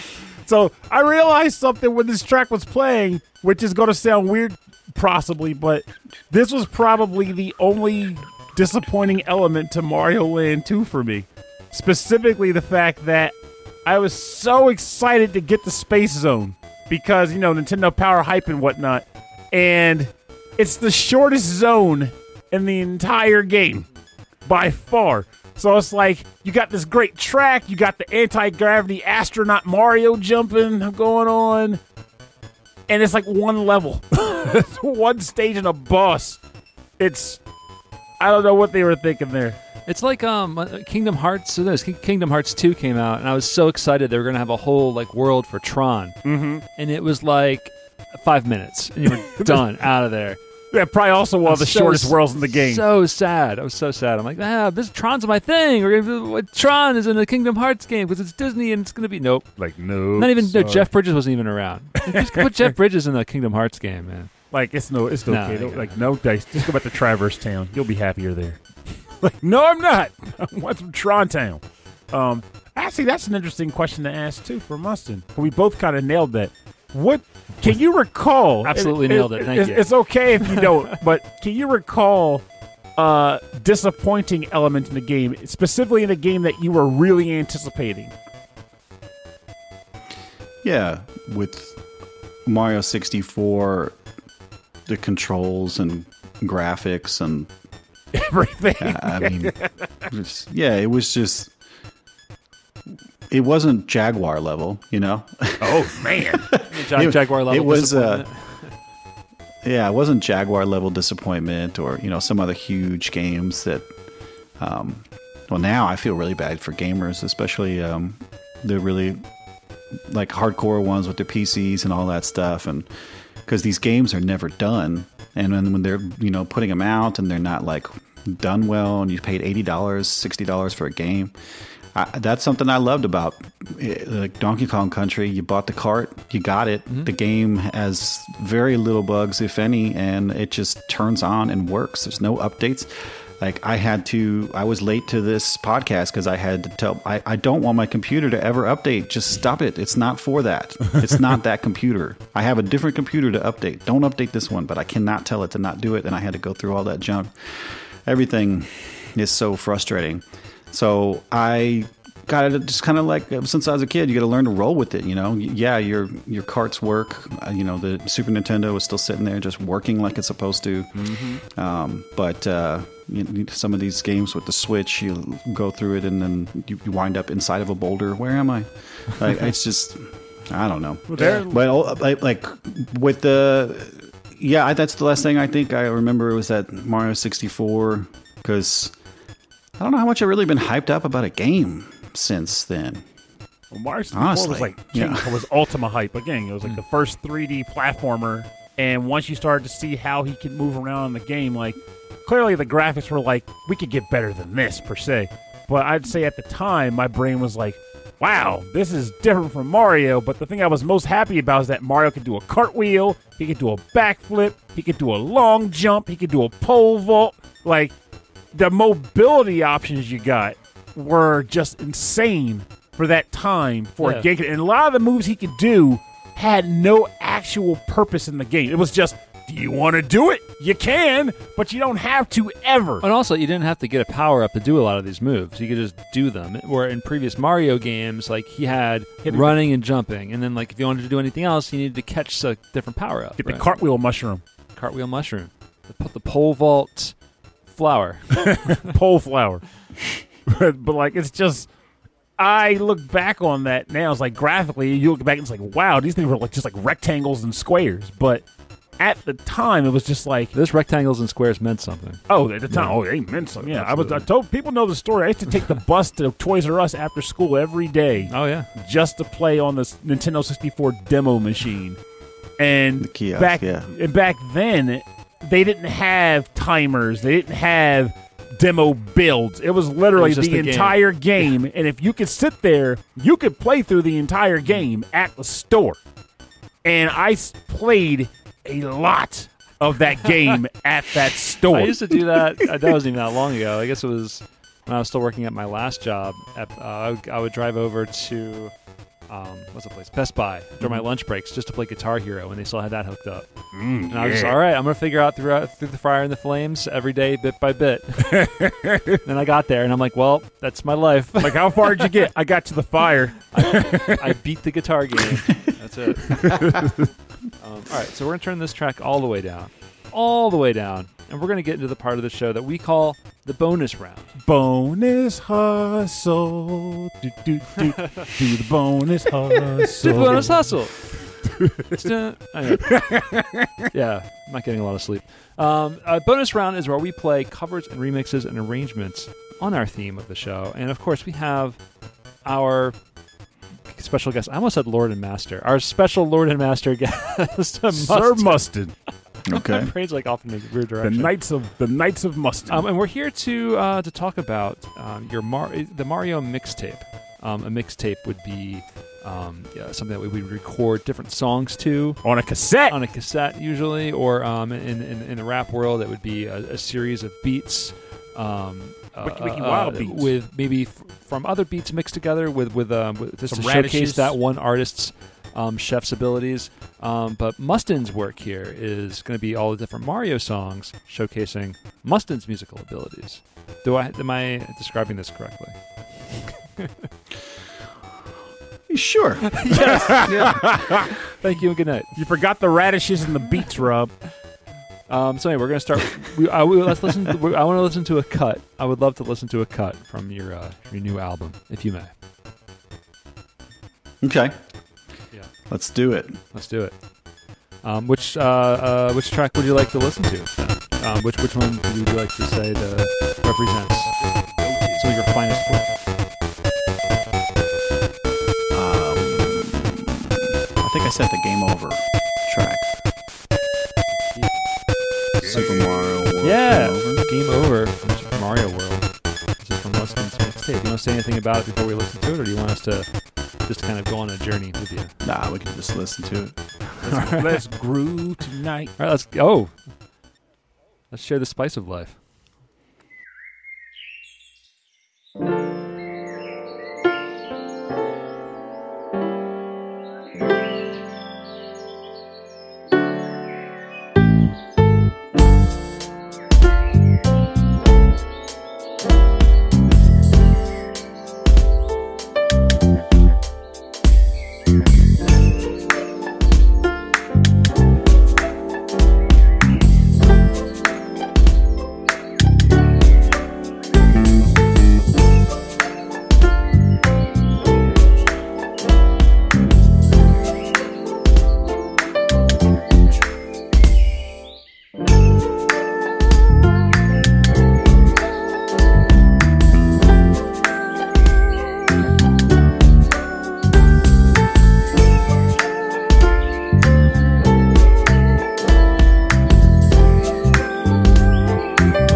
Dad powers. Yes, that was the Game Over music from Mario World, from the Mario Mixtape, composed by Mustin. I like it. I liked it a lot. I love that bass line.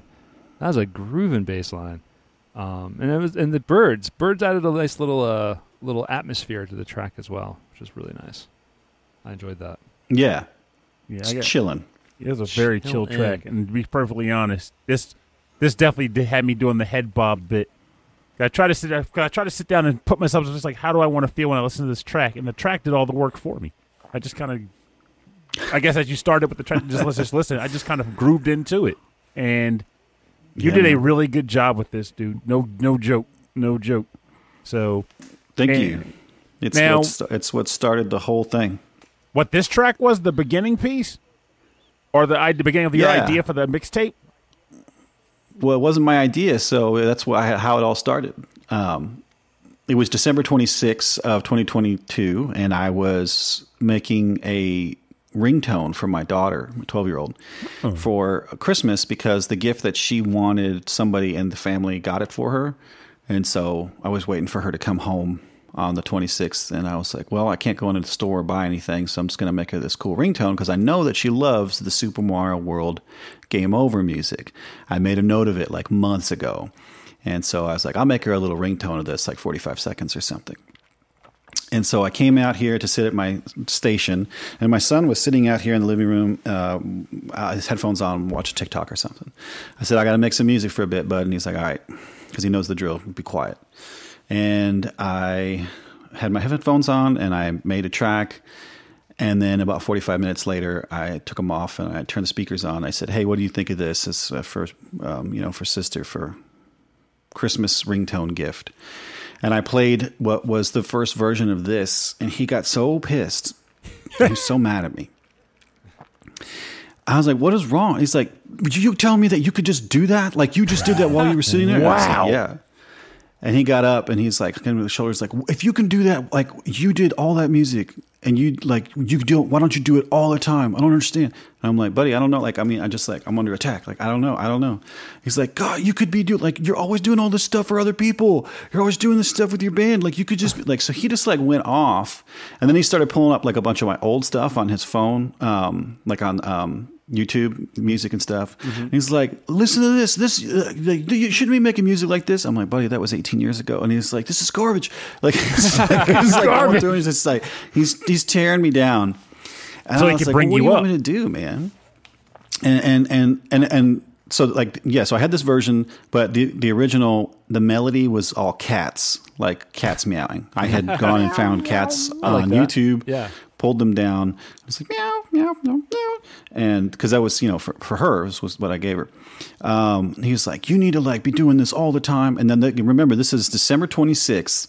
And so he came up with this idea that I was going to make an album of all Mario 64 music. And I'm like, buddy, I don't want to do just like, because I think it was 88-Bit had just come out with a Mario 64 specific album. Mm-hmm.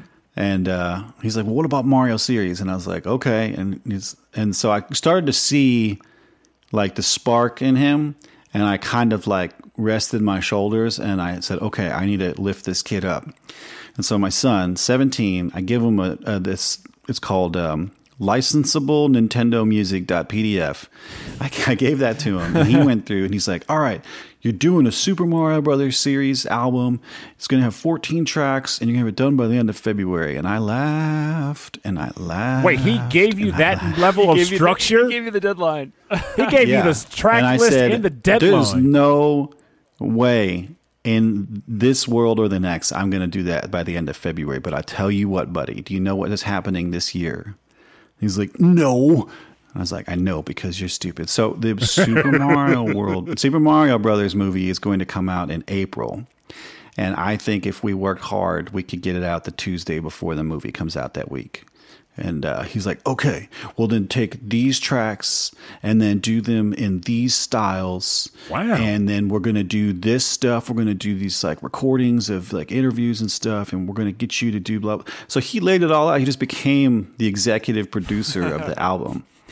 And I just started going through and doing what he had laid out. He wanted to hear the menu music from Melee, Smash Melee. He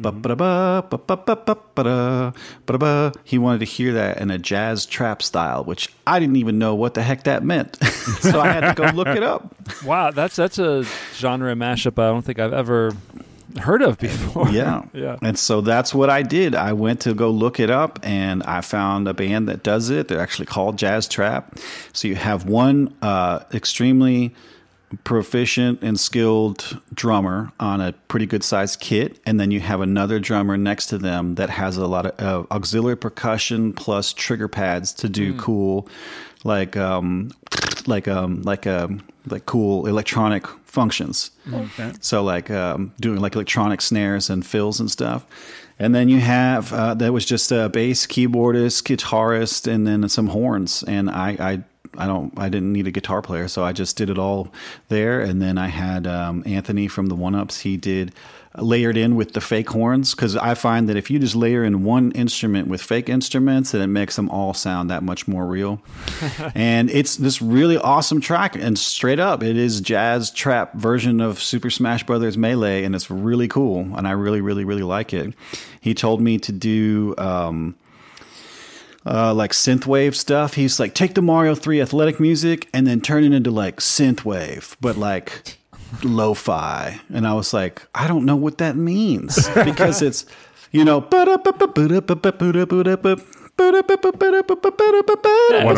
best athletic themes. It's like the jauntiest sound. Yeah. But then it gets to that B section where it goes. So I was like, okay, well, there's my anchor. So I have do-do-do-do, do-do-do-do. So I take those and just imagining, you're hearing them in your head as major, but I took them and did them minor. It's going do-do-do-do, do-do-do-do, do-do-do-do, do-do-do-do. It's like really slow, but the chords are minor and the notes are still working in it. It's really, really, really, really weird, but it's really cool. And that's the athletic theme from Mario 3 on there, because he had to listen to everything and approve it and make sure, like, he's like, yeah, this works. He's like, no, I don't like this part. And that's how we ended up. We didn't do the 14. We ended up with the 12 for the main. And then I said we should do a bonus for people who buy the CD, because I like that. There's some people who really, there was a time there, I haven't heard anything in a while, but throughout my career, like if I put a bonus track onto a CD, like people were getting pissed. Like I was like, why should I be able to get, like, buddy, you got to buy the physical, man. Like it costs a lot of money to make those. You get a special thing for getting it. It's like getting it on Kickstarter, you know? Yeah. You get something special for supporting it. And some people got mad about it, but without a deadline. I stuck by it. Exactly. Except I had one thing, and even though this is going to come out later, I've only told one other person that's not my kids. Yesterday, I realized I went to go mail some CDs and stuff, and I forgot my phone. And so I realized that I had taken one of the damaged copies of the Mario Mixtape CD that I had gotten. I got it at VGM Con. I had it shipped there to Minneapolis and sold them, and then brought them home. And I found a damaged one. I was like, I got to have one in the car. You know what I'm saying? Just in case I forget my phone. Lo and behold, forgot my phone, put it in. All right, I'm listening to the last track, Dire Dire Desire, baby. That track, oh my God, I have made the absolute sexiest video game music arrangement ever. It is Dire Dire Docks. It is minor. It has this tenor sax that's blown over it. It is just unbelievably sexy. It's unbelievable. And so I'm listening to it, and I'm excited because I haven't heard the Forest track that I was talking about earlier. That Forest of Illusion track is a bonus track only on the CD. And then I'm listening, and then it ends, and then it goes back to the beginning with the new Super Mario Brothers reggaeton. And I was like, wait, what? And I'm starting to like punch on the screen, and like, oh my God. It's not there. I forgot to put the CD bonus track on the CD. But it's advertised on the CD jacket? Oh, it's on the back. It's printed right there. It says bonus. It's like the whole thing is like medical themed. For some reason. So they had like a bunch of redactions then? So there's... Well, it's got the front of it has a guy on a stretcher. It says Mario Mixtape. It's very strange. It's all this is designed too. Like, I mean, not design, but like my son laid it out on Post-it notes, gave it to my guy who does our stuff, and I rolled with it. And see, it's got a prescription pad on the back, which is how people used to send. Like doctors used to send their stuff before the internet on a prescription pad. But at the very bottom, why is this backwards? I hate this. But at the bottom, you can't read it because it's backwards, but it says Extra Dose Super Mario World Forest of Illusion right there. And that it's on there, but it's not on there. So I made a video last night. I was rendering it right before I was talking to y'all, and I am going to go have 100 CDs made, and I'm going to fix it. But it's just like 20 years of doing this, and, you know, I'm a human being. Hey, I still make mistakes. Perfection is what we strive for, but not meant to achieve. So right, no worries right. there. So overall, like putting all this stuff together was on him for all the creative stuff, and then everything. Like there was a different color cover. Like y'all can see that this is like a dark green, purplish cover and stuff. There's the same thing with a different color scheme and stuff. And all of my peers and friends and millennials were like, yeah, I like that one. But when I showed Gen Z and Gen Alpha, they were like, no, this is the one. You need to use this. And so every decision that happened that was artistically driven and like creatively preferenced, like as far as like what do I like for sound, what do I like for looks, what do I like for ideas, all that stuff was led by Gen Z and Gen Alpha, and the response has been overwhelming. I have, like, when I walked into VGM Con, it didn't even take 10 minutes before someone walked up to me and was like, yo, the mixtape is fire, dog. Like, it was That's so fantastic. happy. Like, people are just being so great. It sounds to me like you have your own mini boss in your house, and that is your son. And I feel like you may very well have a hook here. Your next album, he should produce that too. You're like, hey, I love this game series. Do this. He already has. This is a great opportunity for learning and stuff because he is 17, but he got his GED like a month after he turned 16. Mm-hmm. He got it in 10 days, which is supposed to take like 4 weeks. I mean, he's not dumb. He's just like different.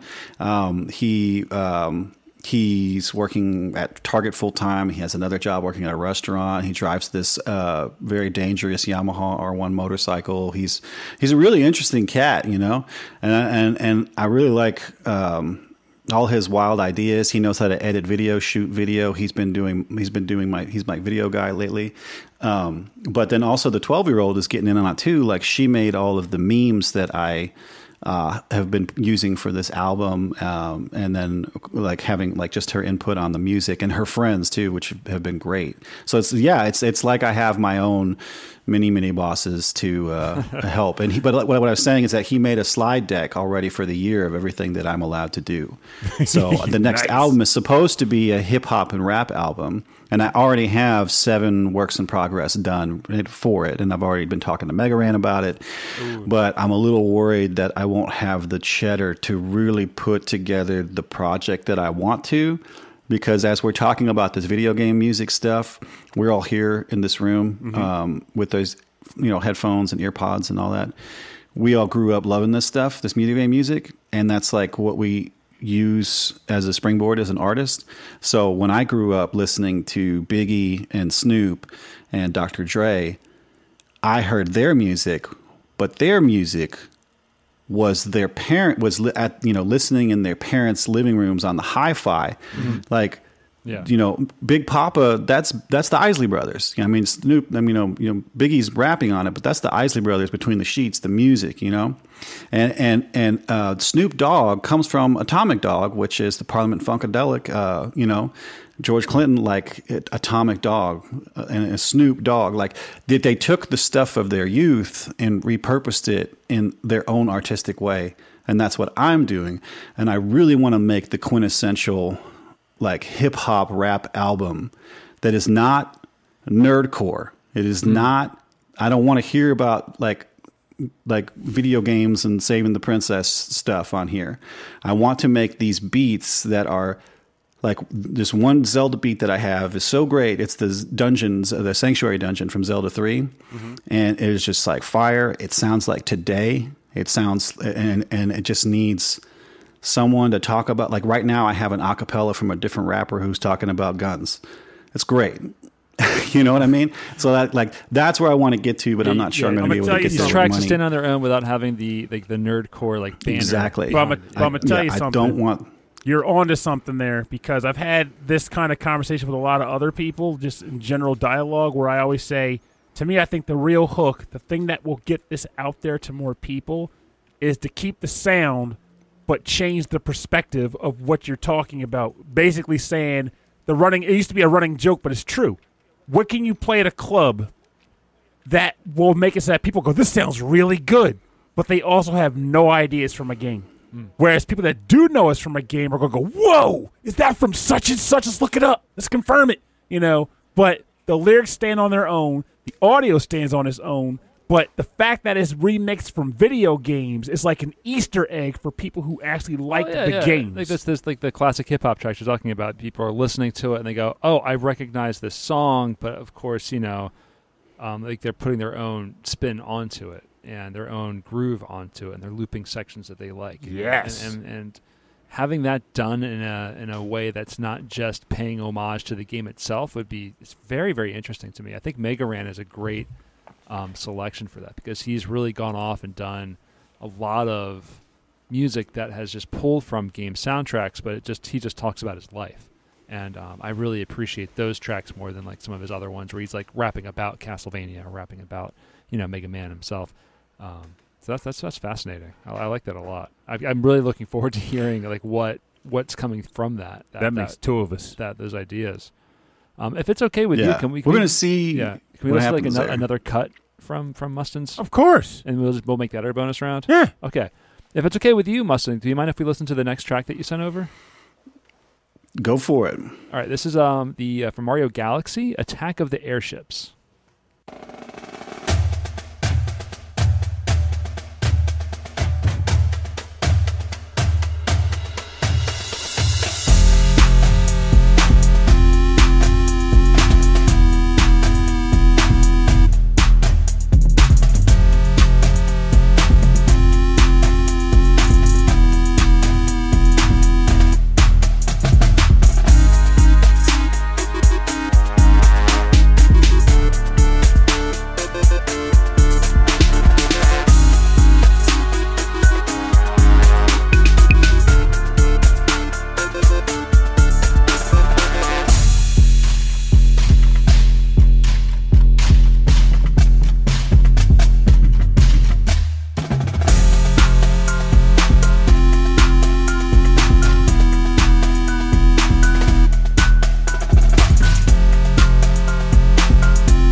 See, I'm really loving what you're doing with these tracks that are like maybe 30 to 40 seconds long, and then just kind of finding newer ideas to pull from them, to go into maybe a different direction. That's not just the genre, but a completely finding new melodies and new rhythms within the music itself. That's really fun. This is a lot of fun. Yeah, Thanks. Nice lot of swaying back and forth. A lot of head nods. Yeah, the rhythms are interesting in how I remember them, and then going back and seeing what they actually are, kind of like a Mandela effect, but like just like a personal one. Because that airship theme, it said Super Mario Galaxy, right? I couldn't license Mario 3, but this is in Mario Galaxy. It's arranged and orchestrated in there, so that's why it's from there. But I remember from Mario 3 with that really crappy timpani sample going doom, doom, doom, doom, doom, doom, doom, doom, doom, doom. Like I can't even do the rhythm right because it's just by itself and being really strange. But it has that the melody part, the harmonies, like I know that part. So I kind of went back and found out what exactly it was doing, and then doing what I was doing, and then able to put them into the same couple of bars to add that variation and give it a little more fun. But with this, he said he wanted it to be like trap. Yeah. And I was like, okay, how do I do that? And so I figured out how to do that. And then I have this concert snare like you would have at the orchestra in the background, like, and I doubled it up with a different snare from a different sample set. So there's two of them, and it just never really sounded right. And then I think I was driving around one day and listening to the demo, the whip, work in progress. And I said, oh, Dip, it needs to be a freaking high school drum corps. So when I got home, I looked up VST, and I found it's the only money I spent on this album. I bought this VST for this drum corps, and within 80 minutes, I had done the entire thing. That had all laid out perfectly. You had the snares, like everything was separated into that, like having that. Oh, I was like, dude, this is the bomb, man! Like the mixture of those two sounds, it worked out so well, and I want to do more of it. At some point, but this was just such a perfect marriage of all these like the straight up Nintendo sound, the trap sound, and then high school drum corps sound. Yeah, I really really enjoyed those, like that military snare that just kind of drives through the background. It really sounds like it's on a separate plane from the rest of the track, and it just kind of fits right in there. What was the idea behind the piano at the end there, the fade out? Oh, that's great that you ask. I love, let's see, Faith No More. What is that song called? You want it out, but yeah, what is that called? It's called, shoot. That's actually the song, though? I can't. Yeah. I am someone that loves tags. Yeah. I love tags. So tags are at the end of at the end of a song. Epic. Yeah. Epic. That's it. So that came to mind because it was so like in your face. And I'm not like a guy, if you go back and listen to my entire library, you'll find one tune that actually fades out. And I was doing a tribute to another person's style, and that person always fades out their songs, and which is why mine. Otherwise, I do not fade out. I do not like fading out. Yeah, fade outs are a little dated now. You don't hear a lot of fade outs. They faded out anymore. They faded away. That's terrible. That is terrible. I love that. So this came to mind because it is so in your face, just like that Faith No More song. It's just like happening in the drums and the screaming, but then it fades out to just a piano, and it's playing the melody, and that's what it is. And one of my favorite tags is SEXXY by They Might Be Giants. I know that song.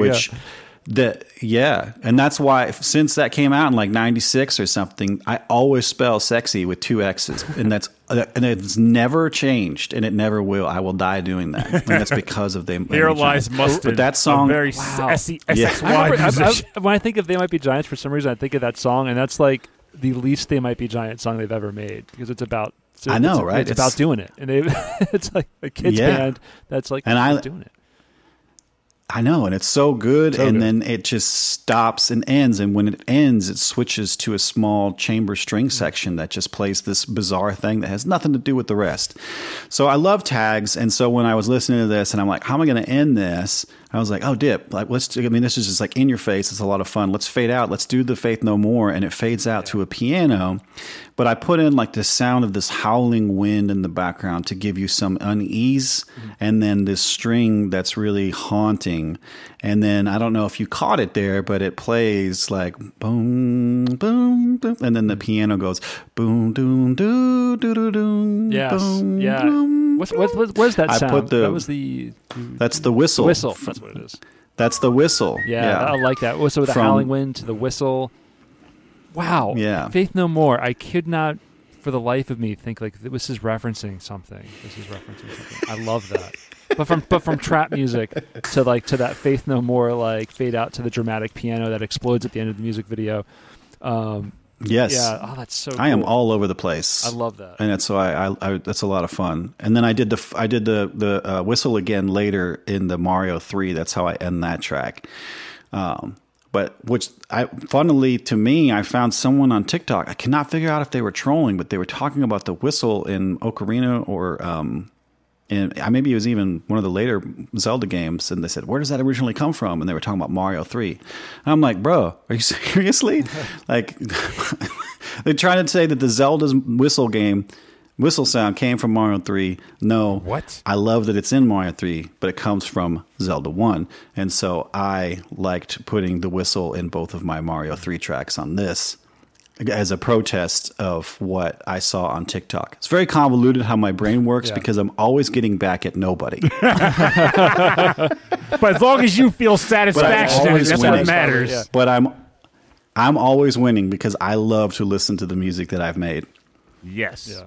And that's the thing. Like, if you can't appreciate what you produced, I mean, you want to share it, but ultimately you want to be able to appreciate what you've created. I mean, it's your baby, right? Absolutely. So. Absolutely. Well, so this has been going really well. Yeah. I really am so happy about it. Like the fact that my son was in charge of this, I'm going to be working with my kids from now on and having them informed, because I know that some of these kids, like Grant Stemage from Metroid Metal, he's always going to buy everything that I do. I've got him, Yes. But the kids where I show up and they don't know who I am, I would love to get them on board, and having Gen Z and Alpha, inform what I'm doing without compromising my own artistic integrity. I think that we can, reach a new generation, if that makes sense. So I'm excited. I really appreciate everybody's support so far, and I'm really looking forward to the next thing, because this is some very strange thing. And the problem is with this, because my son, who is the daggum worst Breath of the Wild player in the world, did lean up to me one day in my ear. He's like, "Dad, the Mario mixtape implies the existence of a Zelda mixtape." Well, I can God. Well, I can definitely at least tell you, as somebody who owns very few musical albums physically, but does happen to still own Time and Space and also Majestic Mix, I got you back. If you're getting into the groove again with it, I'll support you on it too. Because I made that comment on your Twitter, and I wasn't lying. Like, the fact that I could see those photos you shared and see all these people that I've come across over like 20 plus years of just like being a fan of video game music, still making music together, still hanging out. It's still a cool collective of friendly people that just do what they love. It's a part of who we are that's never going to go away. You think that you're going to get older and things are going to change, and things always change, but the more things change, the more they stay the same. You're always going to love music. You're always going to love a lot of these things. You're always going to put it together. So I want to say that we usually just say at the end of the bonus round, the information will be on our website. But yes, we're going to have links to the YouTube video that Mustin talked about. We're going to have links to the Bandcamp where you can get the album, where you can get the CD exclusive with maybe the CD exclusive track at the end of it. We're going to have links to all that stuff where you can go and buy it and support Mustin and his kids, his boss kids. So check all that out. And if you want to get in contact with the show, if you like what you're hearing, you want to hear more of it, if you want to hear more guests on the show, we take suggestions, we take topic suggestions, track suggestions. Please send us an email. rhythmandpixels@hotmail.com. And for a full track listing of this episode and all of our episodes, please go to the website www.rhythmandpixels.com. Go to our YouTube, youtube.com/rhythmandpixels. We have a 24/7 radio station playing nothing but 8-bit and 16-bit classics and deep cuts. Also go to KVGM Radio on YouTube, where I have a new radio station I created that's all chill, jazzy, sexy video game music all day long. He's got like a 30-hour playlist, so you're always going to find something new if you tune into that radio station. It's fantastic. And if you want to support the show, you can go to Patreon. At patreon.com/rhythmandpixels, you get access to a monthly live show, which is really just us recording the show. There's a lot of visual gags, a lot of fun. We chat. It's all listener-suggested music. It's a lot of fun. At the higher levels, you get there's stickers, there's mugs, and there's some exclusive T-shirts you can get. At the end of every episode, we like to thank our Patreon members at the highest tiers. So we want to first thank Brooke, Corey Clark, and Khalid. The three of you, thank you very, very much for your continued support. I also want to thank Kristen, GameFan44, Martyrus, host of the ReVGM podcast, Mike Myers, Fashion8060, SuperGameStation.com, Antmaster, Brian Pitt, Cameron Werma, Carlos, Kung Fu Carlito of the Heroes 3 podcast, Chris Weisner, a.k.a. Musashi219. The wise guy. Christopher Senstrom, host of Gameable Audio, Chuck Kowalski, David Cakes, David Good, David Taylor, Enchilada Bagol, Harold Howard, Triple Jeff, Justin Schneider, host of XVGM Radio, Keith Shusterman, Michael Bridgewater, Rage Cage, host of the VG Emporium podcast, Reinhard Zelkova, Romancing Sagat, Sleepy S'more, Taco, and Zach Thornbach. All of you and many, many more, thank you very much, very, very much for your continued support of our little show. I'm going to say probably in the next 3 months, we're going to go back to a weekly program. Oh, are you that confident? Well, I mean, it's going to be maybe a shorter episode than today's episode, but we're going to go back. I'm feeling pretty good about going back to weekly. So that's where I would like to be. I want to thank Mustin again for your time tonight for hanging out with us. It was a lot of fun, talking about your games and your history and family and music and all of that. It's been fantastic chatting with you. Thank you very much. And it feels nicely nostalgic too. Yeah, it's been great. One of you got to talk. Come on. No, I thought the audio cut. There it is. I just said, yeah, thank you very much. I really appreciate it. I enjoyed being on. Okay, great. Well, I didn't mean to sound like sassy just there, but you were. You were like, look at this sass. You're gonna get my sass. I got a guy on the show spelling sexy with 2 X's to give you extra special powers. More than sassy enough powers. Around the clock. I know them lyrics. I don't know why. That's the song I remember. Hell yeah, from dude. All right, thank you all very much. The name of the show is Rhythm and Pixels. My name is Rob Nichols. And I'm Pernell. We'll see you next time. Thanks for listening. And remember, video game experience, music experience, television experience, hell, any experience. The most important part of any of it is it's all your experience, and no one can disparage that and take that away from you. So while it's fun to discuss experience and share experience with others, and even have contrary views on those, you can't tear someone else's experience down because they lived it and it's only for them to have personally.